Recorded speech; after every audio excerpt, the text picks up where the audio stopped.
Learn how to pray with your fingers. Prayer is a conversation with God. It's how we communicate our hopes, dreams, fears, burdens. If your prayer life is a little stale, or you're feeling too lazy to pray sometimes, or even teaching your children how to pray, adding a method to your prayer time can create a more intimate moment with God. In this video, we'll be sharing with you how to use your fingers to pray. Not just any prayer, but prayer that glorifies God and brings answers. If you are new here, please consider subscribing to this channel, Room for Improvement. Remember, on this channel, we teach you good things that will help every aspect of your life to improve. Learn how to pray with your fingers. Each finger represents a category of people in our lives and gives us the opportunity to ensure the needs of others are lifted up. It's easy to go to God when something is bothering us or we have a burden, but God's word directs us to pray for each other, for those in authority over us, for the poor and those in need, and for the lost and hurting. It can be hard to remember all these needs, which is why your hands are such a great visual. This prayer too helps us hold each other in the palm of our hands as we lift them and their needs up to God for His grace, wisdom, strength, and healing. So now, how do you use your fingers to pray? The first is your thumb. Colossians chapter 4 verse 2. Pray for those closest to you, closest to your heart, and your loved ones. When the hands are folded to pray, the thumb is the closest finger to us and our heart. So pray for those who are closest to you. It can be your parents, siblings, grandparents, classmates or friends, or the first person who comes to your mind. Pray for them first and their needs. They are the easiest ones to remember.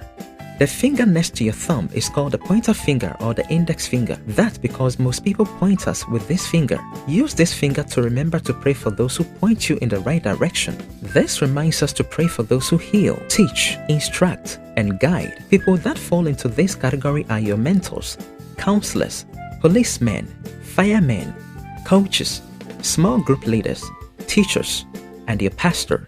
They need prayers of protection, prayers for wisdom, and prayers to continue to keep their hearts soft towards the discipline of Christ. The third is the tallest finger.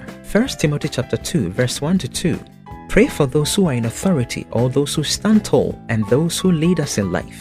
The tallest finger reminds us to pray for those in positions of power. Those who hold positions of authority include your boss, leaders in government, and leaders in business. Also pray for your state, your governor, your nation, and international leaders. Pray for Israel and Christians who are facing persecutions worldwide.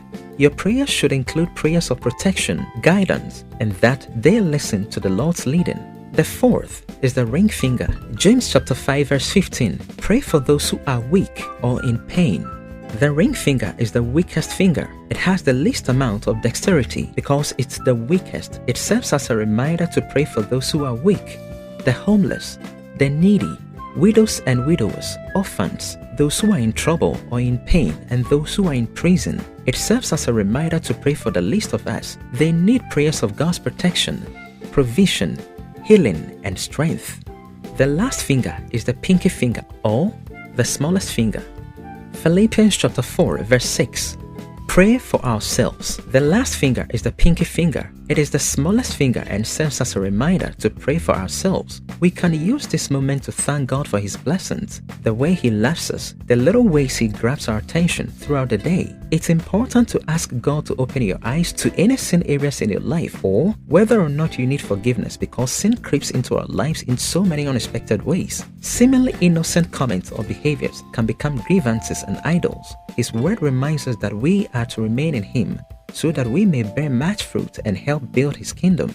This part of our prayer lives is especially vital as we keep the words of John chapter 15 verse 7 and 8 in our mind. If you remain in me and my words remain in you, ask whatever you wish and it will be done for you.